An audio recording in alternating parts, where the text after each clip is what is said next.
Good morning to everybody.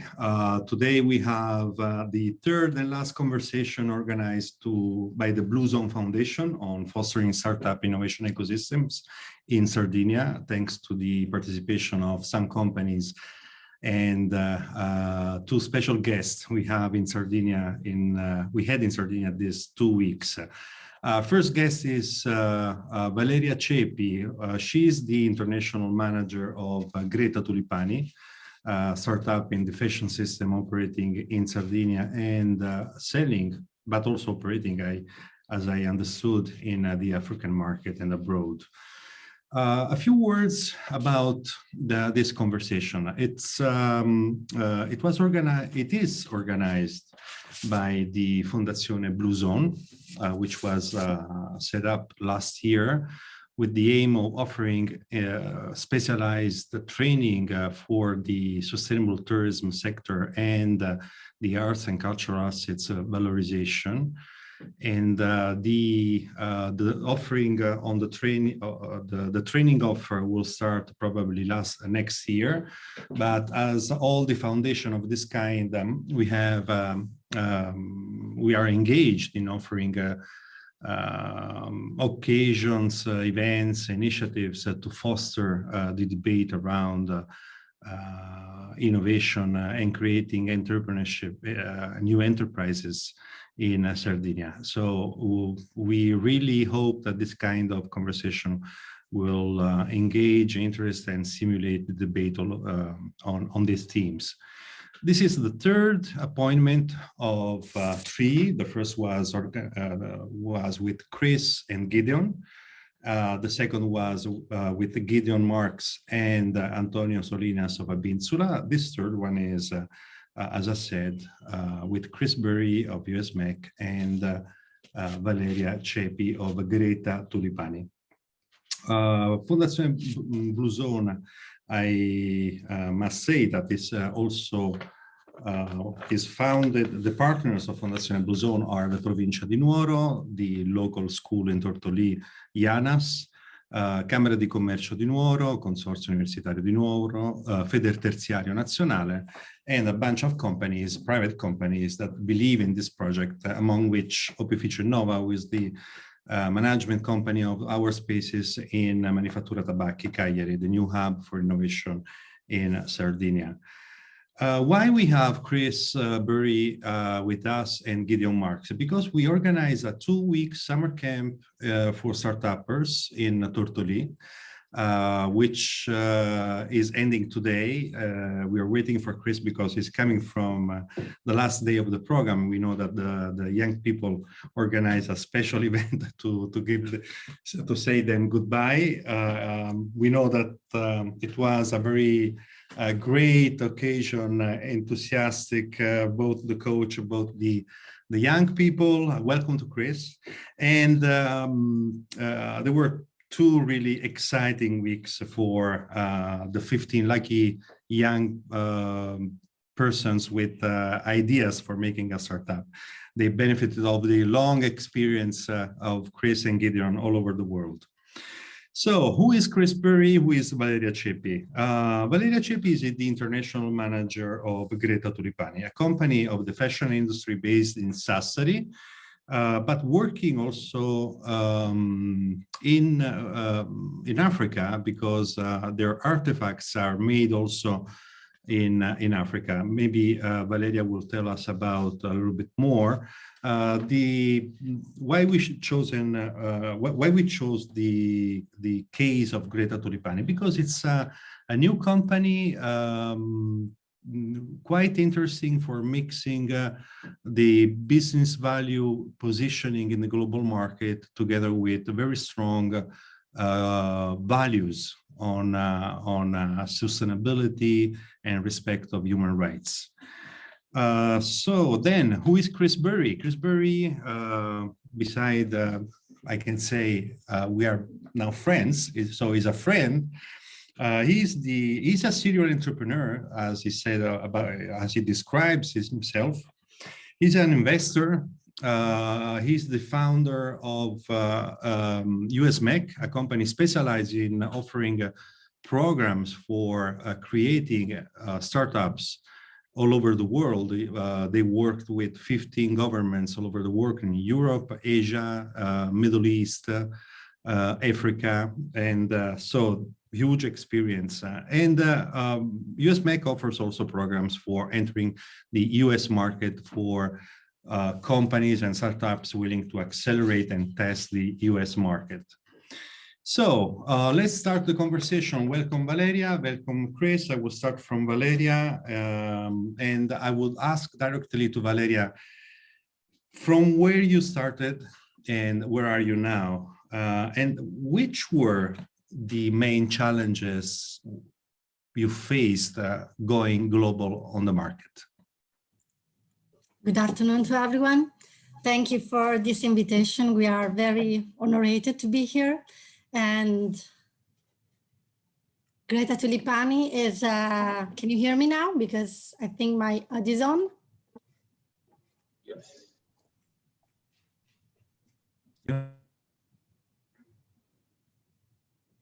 Can you hear me?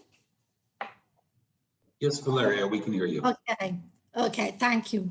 So I was just saying thank you so much for this invitation, because we are very, very honored and very happy to be here to face this conversation with a big opportunity to compare our experiences with the biggest one of Christopher, of course. And I want just to take some minutes to talk about Greta Tulipani, what is the brand and what we are doing. Greta Tulipani is a brand which has been founded in 2013 by my, let's say, first of all, friend Manuela, and after this, she's my companion in this adventure, if I can say. Everyone started in Cape Verde, which is in Africa, as you said, Graziano, by an experience by casualty, because Manuela was there doing university bachelor degree. So she took the opportunity to be very close to this culture and to understand what is the real value and the real meaning of all the textile and the patterns that all the women, the African women, used to wear daily for their daily activities. So first of all, as you said, Greta Tulipani has a very human sense, a very human goal in its achievement, which is the one to involve and to work with all the women in the territory where we were doing our business, which, as you said, started in Sardinia, but then we work all abroad. First of all, in Africa. I will go into the detail of each and every territory we are working with. And we are making fashion. We are trying to combine the Italian style, so all the tradition, all the experience, all the knowledge that we have from the Italian art crafts and tailoring with the African patterns, with the African textile. We use the wax, which is this very typical textile, which is very useful most of the time in the summertime. What we are studying, we are analyzing, we are experiencing also some winter capsule collection. So it's becoming very challenging to use this textile in every and each situation. So we can cover all the world request. The challenges that we face, first of all, is that we started this experience in a foreign territory, which was not the Italian one. So first of all, we had to understand how to combine the local African regulation for the import-export and how to bring all that experience in Italy and to settle our company in Italy.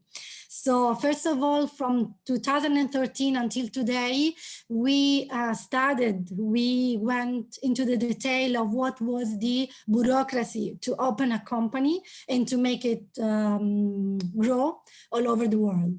That's why me as international manager, I'm studying all the channel or the network that we can create, that we can detail, that we can use for our growth.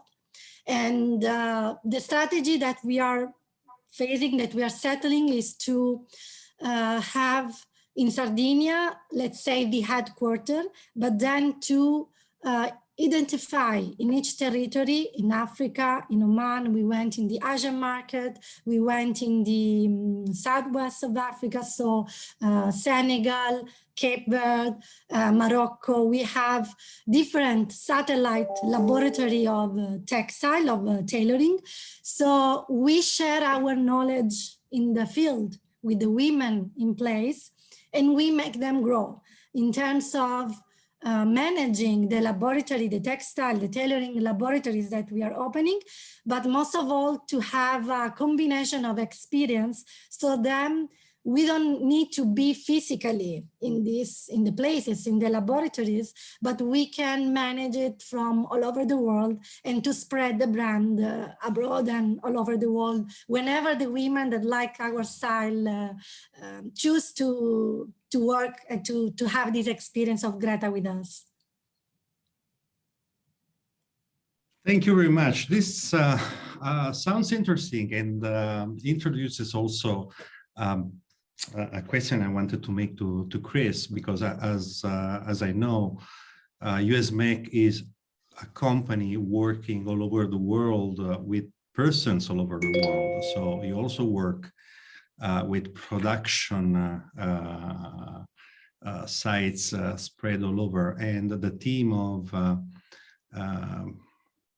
making the company on a network model is something that you experienced already. And I know that in your past experience as manager and owner of a multinational company, you had this kind of issues of managing company teams spread all over the globe. So, now with the smart working, this is a model which is becoming more normal, easier, but probably it's not, it is a model that needs to be refined and adapted to the circumstances. And it's interesting, as a company like Greta Tulipani, which is dealing with physical artifacts, can deal with this reality. In your case, probably is maybe easier because you deal with intangible services, consultancy or training and so on. So what is your experience and your point of view, Chris, about networked company models, and which are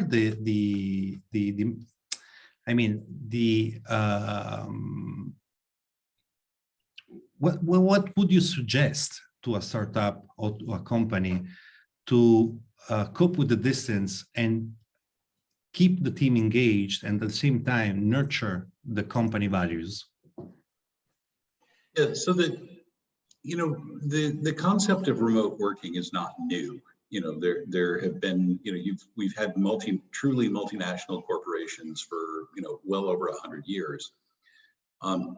The different technology that we have access to today, like Zoom, which we're on right now, and cell phones and internet and Wi-Fi and satellites and all of this kind of stuff, on some ways has made the mechanics of staying in touch easier. But it is really about creating the right mindset, where you do need sort of a very strong corporate culture that ties the different elements together. I mean, the multinationals of the past really were sort of loosely connected islands. You had your operations in Singapore, and they sort of did their same thing, and they sort of had the same brand, and they reported their financials back to headquarters. What's interesting is that with the newer technology, you can make those physical distances go away in some, to some degree, but you still need to be really, really focused on sort of common culture and common what we would call practices. You can have a corporate value that says we need to communicate.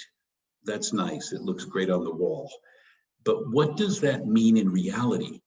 Does it mean that we have team meetings on Zoom every Monday morning? You know, my own team at my last company, you know, we had every week a Monday morning meeting. But the fun part is that we rotated through the different geographies as to what was Monday morning. So it wasn't Monday morning where Chris was. It was this week, it's Monday morning in Barcelona. And if that meant that I had to be up in the middle of the night to be able to participate in that meeting, I had to be up in the middle of the night.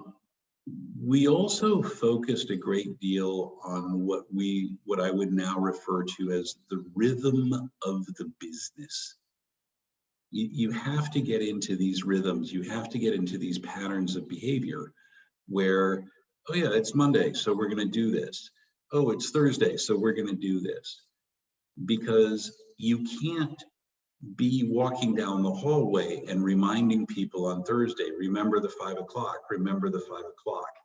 You need to have patterns of behavior that are more ingrained. And that really needs to start from the top. It has to be that the leadership of the company lives these values every single day. That the American English expression is, you need to walk the walk. You can't just talk the talk. You have to walk the walk. And so you've got to live it every day. We knew from the first day of Avanade that we were going to be a global company. It was part of our strategy. It was part of our plan. It was part of it. But for instance, we made the decision to have every single person in the company have their first day at our corporate headquarters in Seattle. I didn't care where you were joining. I didn't care what your level in the company was. Your first day, we flew you to Seattle and spent a week with the team in Seattle at corporate headquarters so that we could make sure that we did a good job of sharing with you the culture, letting you build relationships, all of those kinds of things. And it served us incredibly well. And we did that for the first 3-4 years to the point where we had thousands of people in the company. But it was this senior leadership commitment to saying, we're going to build this common corporate culture and we're going to make the investments that are required to do it. You're on mute, Graziano. Yeah, I forget all the time to switch on the mic. I think that's the phrase of 2020 and now 2021. If there was like 2020 and words underneath it, it would be, you're on mute. You're on mute. It's true. It's true. Going back to Valeria, so you're a young company. You started abroad, which is really peculiar for an Italian company. So you started abroad. You have your headquarters in Sardinia.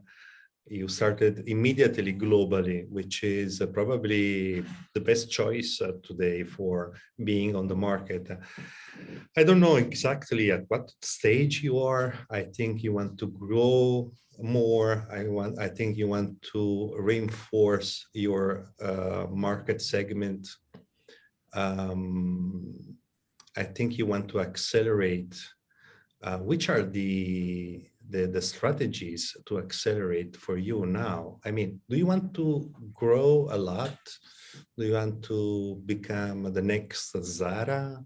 Do you want to be a fashion boutique with a global market?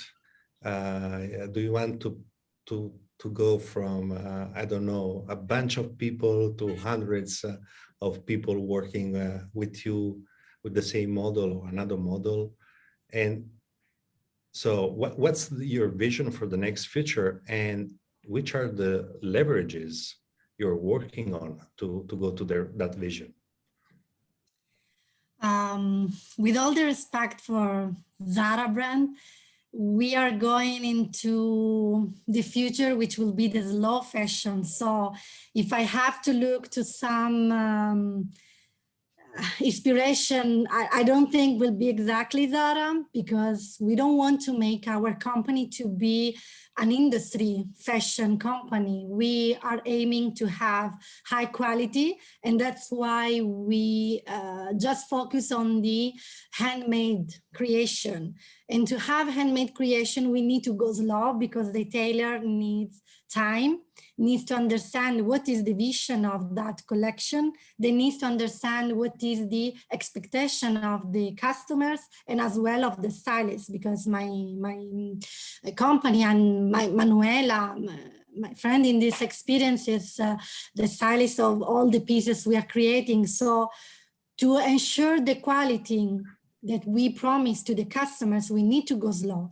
And first of all, as I said before, we have a very human aim in this company. So every time we have to create a new collection, it's a moment to go to the place where we have the laboratory and to meet the women, to have, to create, as Christopher said, a communication, a liaison, a very relation, which is going beyond the work that we need to create later on.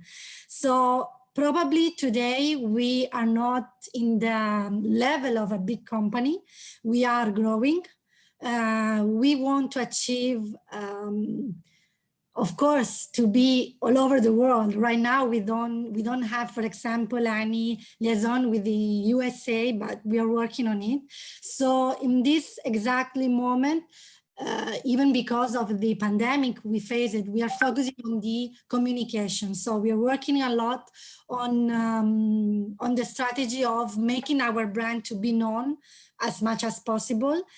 And of course, we have to as well look at the sustainability of the business. So we are looking to have new collaboration, to have new investors, and to ensure that the quality and the selection of the model that we are making is always there.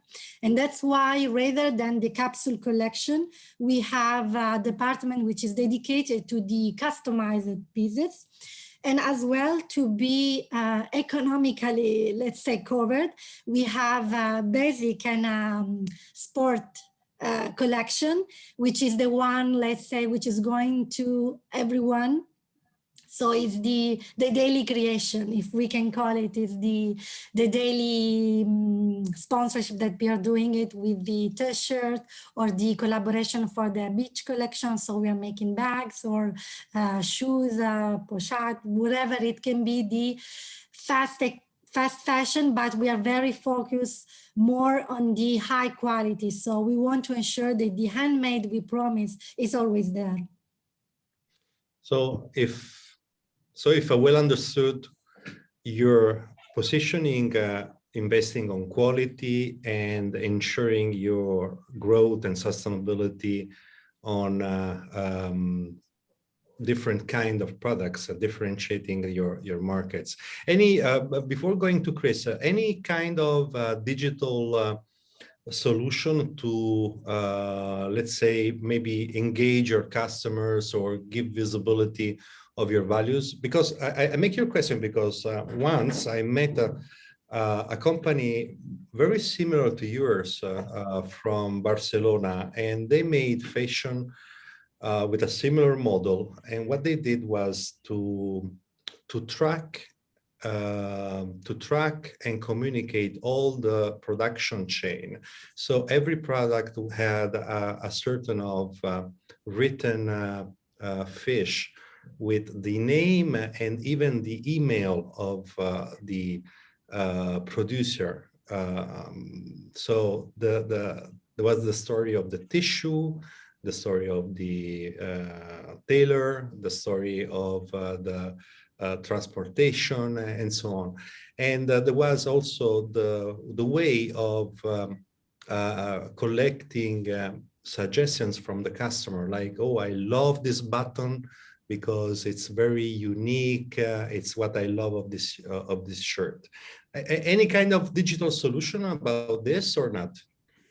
Yeah, we are working on one. It's already there. We already add in the label of each dress we do, or each pieces on the label. We write down what is Greta Tulipani, but as well what is the tailor that produced that pieces and from where it comes. Because as I told you, we have satellite laboratories, so it can come from Morocco or Senegal or Cape Verde or Oman or wherever in the world we produce it. From the other hand, going into the real digital, we are collaborating with a company which is, they started as video game producer, but they're helping us to create online set where we can have a digital model. So everyone in the world can customize the dress, choosing directly, because everything will be live with us working from our headquarters, for example. Anyone, any person in the world can access to this digital set with a virtual model, and we can work together. So I'd like to be in a virtual room and to see together how to combine the best fit and the best dress customized for your desire. That's interesting. Okay. Chris. You have seen, I think, thousands of startups in these years, thousands, and at every stage. Listening to Valeria in the case of Greta Tulipani, but in general, thinking also about, you know, the young people you coached in these 2 weeks and their ideas of making business. What would you suggest? Would you suggest to a company starting in Sardinia today and aiming at going global? Which are the sliding doors that they can face today? Yeah, so that, I mean, in the big picture, you know, founders have to make a decision, and the decision isn't, there's no right or wrong answer. It's what's the right answer for that founder, right? And it could be that you want to build what we call a lifestyle company. And a lifestyle company is a company that you build because you want the nice house, you want the nice life, take the nice holiday, so forth. You can then also build an enterprise, which is, you know, I'm building a company and we're going to grow the company. And then you can make the decision that we're going to try to build a global enterprise. You can build a local enterprise or build a global enterprise. And really the very first thing you've got to do as a founder is decide which of those 3 roads do you want to take. And you can build a great company in either of those paths, don't get me wrong. But if you want to follow the global path, if that's the path you want to follow, you need to start thinking about global customers on day one. If you start thinking about global customers and global markets after you've done something local, it's too late. One of my friends jokes, later is too late, right? And it's because if you don't start asking yourself the global questions on the first day, you start making decisions that, while it may be good for the local market, isn't necessarily good for the long term. And I'll give an example. When you're building your first website, is it just in Italian? Or do you have it designed so that it is easy to make it multilingual? Is it easy to make it Italian, English, French, Spanish? And it's not that much harder to make it multilingual, to put the little things in so that you can make it multilingual later at the beginning. It's much harder to go back and say, okay, we have to completely rebuild the website because now we need a second language. Same with things like currency. You know, are we only going to sell in euro? Or are we going to put in place the infrastructure that is, going to let us sell across multiple currencies? So there are thousands of decisions that you're making that if you don't have the right outcome in mind, you may or may not be making good choices for the long term. It also comes to who are the people that you hire. Mm. If you never want to leave Sardinia, looking for people with international experience doesn't matter, right? If you want, though, to become a global company, as you look at building a team, maybe I should find somebody with some international experience. Maybe that should be one of the criteria that we look for. And so you've got to begin with the where am I going as one. And the second is great startups are relentlessly focused on their customers, right? They are just every day. It's like, what can I learn about my customer? What can I learn about my customer? What can I learn about my customer? But if you are going to build a global company, you have to accept that what customers care about, what they value, what they're willing to pay, all of those things will change as you move from market to market. And not only do you need to start doing conversations with customers in other markets, but you also need to have the right mindset where it's like every time you go to a new market, you just sort of have to say, you know what, everything I know is wrong. When I take this and I put it in the new market, I just have to accept everything is wrong. And so you have to treat almost every new market as a restartup. You need to learn the customer behavior, look at channels, look at all of those kinds of things. But the best advice I've got is if you want to build a global company, you need to be what we call born global. From the day of your birth, you're thinking about global questions. You may still just build a website. The first website is just in Italian for people on Sardinia. But that doesn't mean that you're not thinking about how does this work in France? How does this work in Brazil? How does this work in Japan? And it's a different way of thinking, and that different way of thinking drives different behaviors. You touched a delicate point, the point of choosing people. I know that when I ask you, sometimes I ask you, what do you look when you decide to invest in a startup or not, or when you decide to coach a startup or not? And the first answer from you was always, I look at people, I look at the team, the importance of the team. So and before you said, choosing the people to work with is something that will set the path for the future. Lifestyle company, global company. This is also something applies to. So to Valeria, I would like to ask, what do you look when you hire new people? How do you attract talents?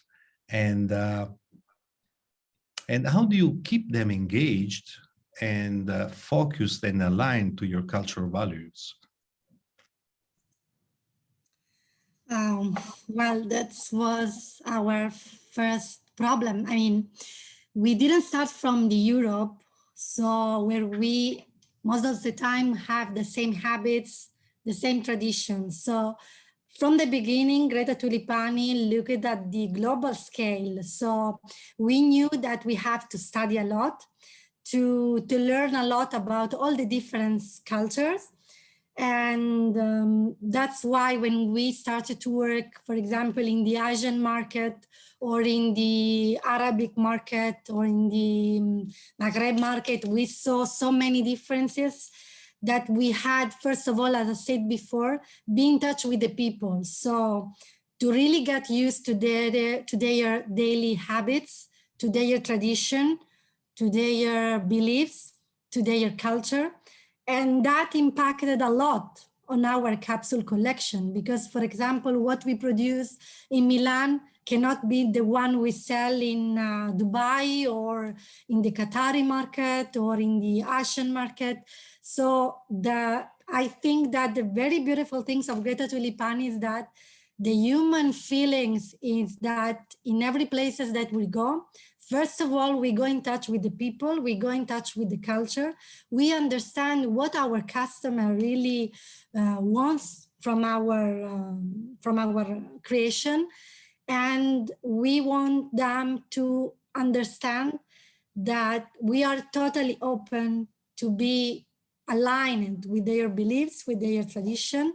So we're making sure that we don't miss any desire from our clients.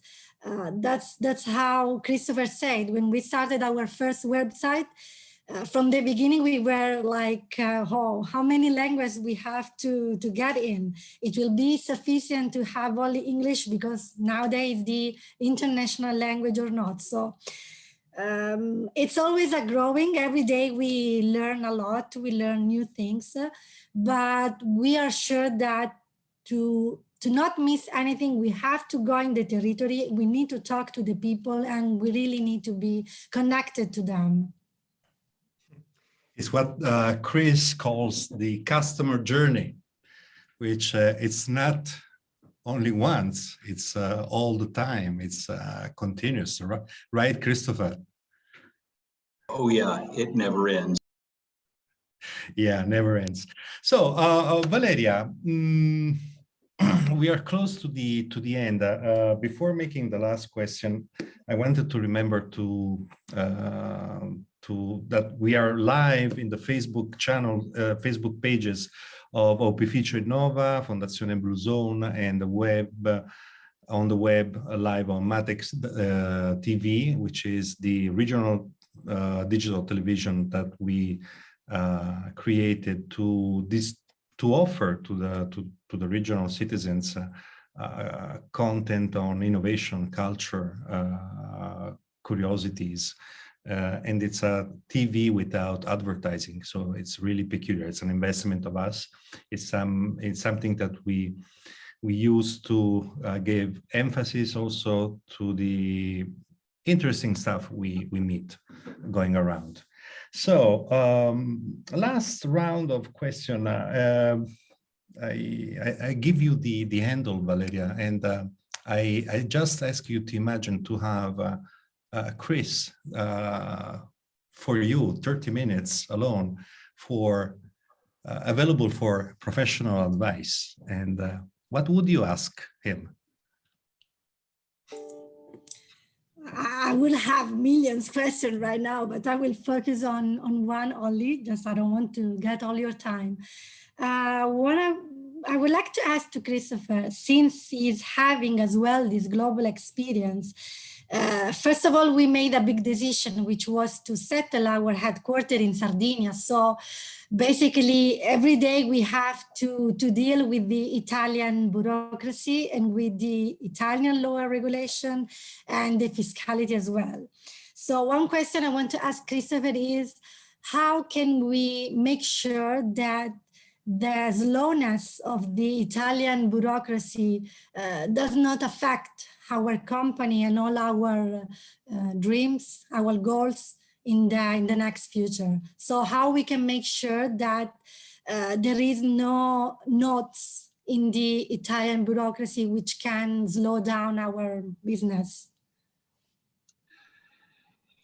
I don't know if it's a good thing or a bad thing, but I don't know a lot about the Italian bureaucracy to be able to answer the specifics.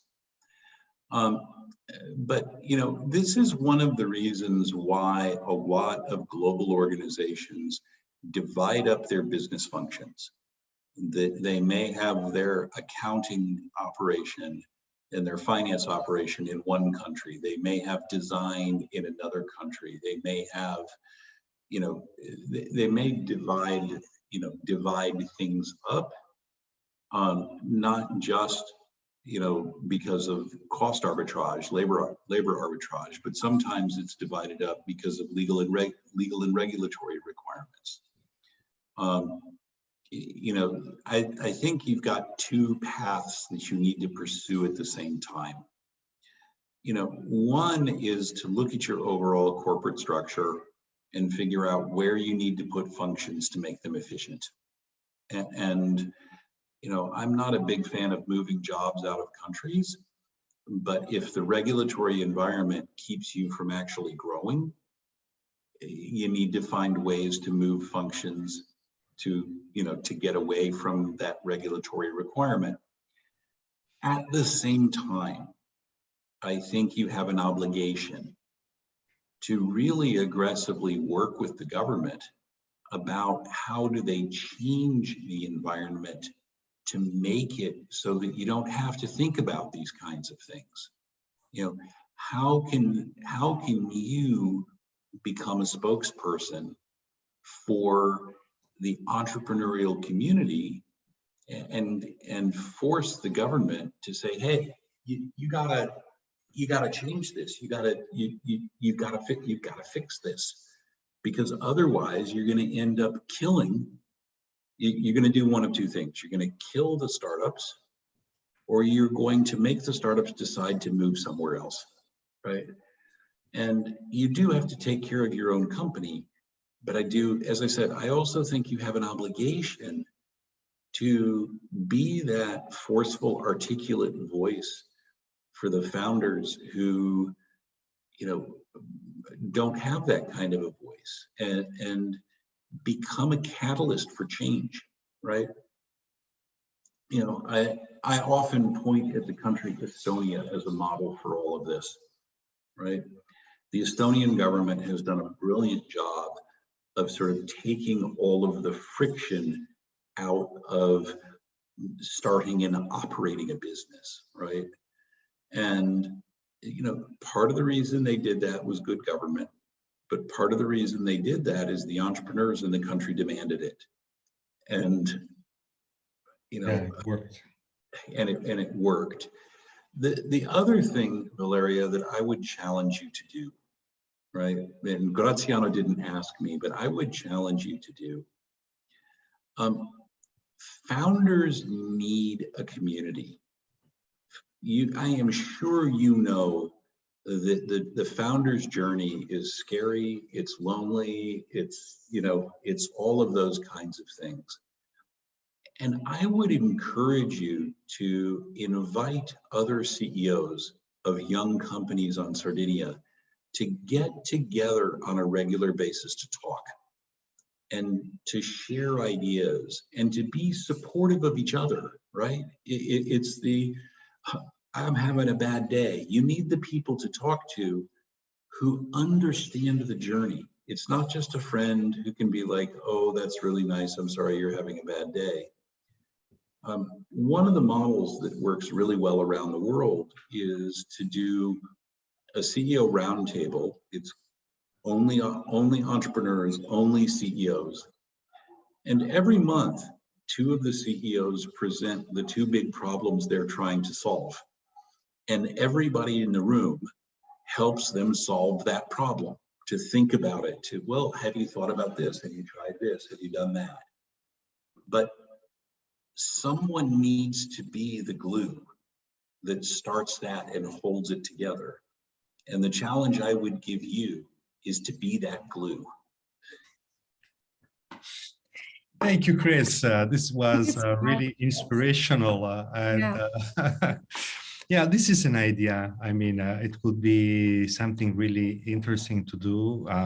It would be very interesting to do it in Cagliari, in Manifattura Tabacchi. Maybe we could think about setting this kind of, you know, monthly, let's say, dinner or aperitif between CEO, innovators, and CEO of new companies, helping each other, because it's true what is saying Chris, and it's something that is at the center of our mission, to try to create a community before the ecosystem, a community of persons involved in this very scary journey of making a business, a new business in Italy, in Sardinia, which is a lot of obstacles, but maybe a lot of peculiarities that can be an opportunity also. So it's, I thank you. I thank you, Chris, for this suggestion. I know that if we achieve to build such kind of community, you will be with us to nurture, suggest, stimulate also conversations and some also giving us also some useful tips. And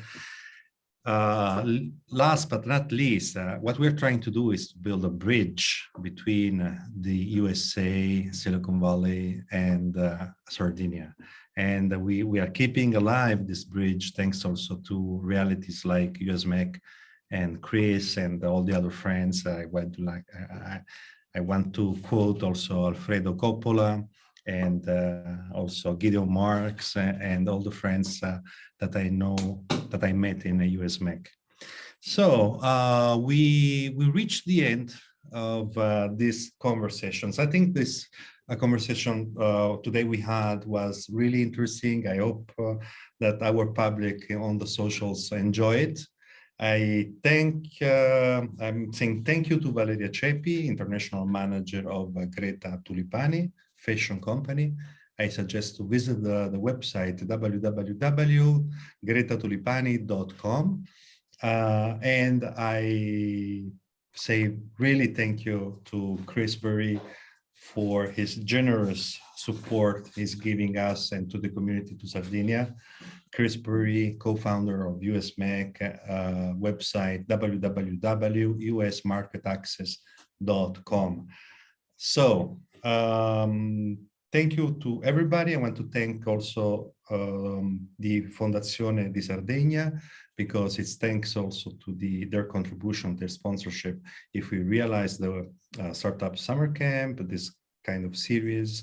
So thank you to Fondazione di Sardegna. Thank you to Consorzio Industriale di Tortolì, who hosted the summer camp. Thank you also to Acli Sardegna, who helped to spread the information and to promote the summer camp and these appointments. So thank you, everybody. Keep tuned. Follow the Fondazione ITS Blue Zone website, Opificio Innova website, and let's keep in touch, because next things will be really interesting. Thank you very much. Bye-bye. Thank you very much for having me. Thank you.